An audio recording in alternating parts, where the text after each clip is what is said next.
নমস্কার বন্ধুরা, আজকে আরও একটি কবিতা নিয়ে এসেছি। এই কবিতাটি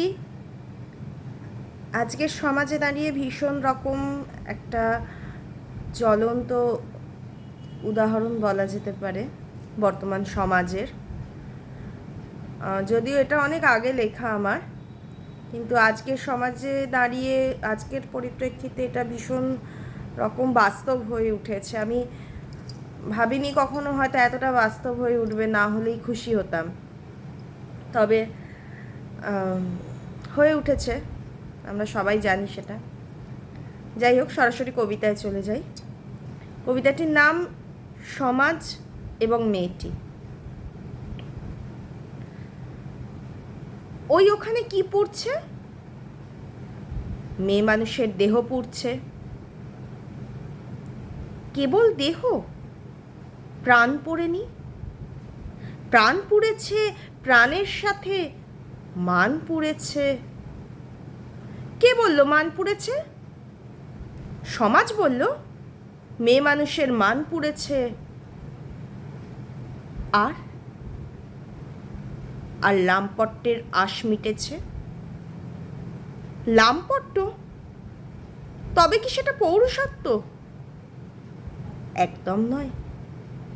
পৌরুষত্বে বাবা আছে, ভাই আছে, স্বামী আছে, প্রেমিক আছে। আর লামপট্টে লালসা আছে। লালসা আছে, শাস্তি নেই? আছে বই কি, শাস্তি আছে। কোথায় শাস্তি? দেখছি না তো।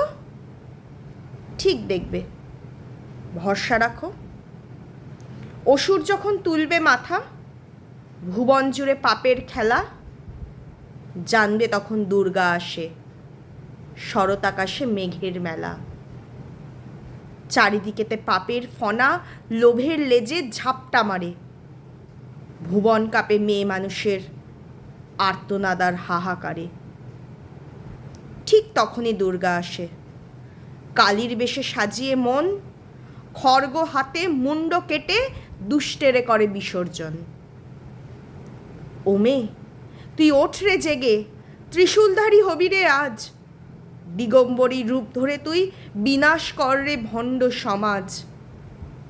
উলুধ্বনি, শঙ্খধ্বনি, পুণ্যের জয়, পাপের সাজা, মাগো তোমার রাজত্বেতে ভালোবাসাকেই করব রাজা।